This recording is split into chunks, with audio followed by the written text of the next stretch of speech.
అంజనీయ ప్రభాతవ్యకాయం ప్రచేతరాయం భజే బాలగాత్రం భజే పవిత్రం.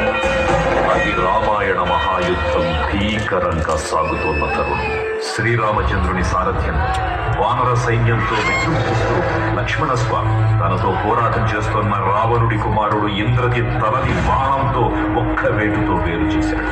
ఇంద్రజిత్ మరణం విన్న రావణుడు ఆవేశంతో ఊగిపోయాడు. ప్రతీకారం కోసం పాతాళ లోకాధిపతి తన సోదరుడు అయినటువంటి మహిరావణుడి సహకారం కోరాడు.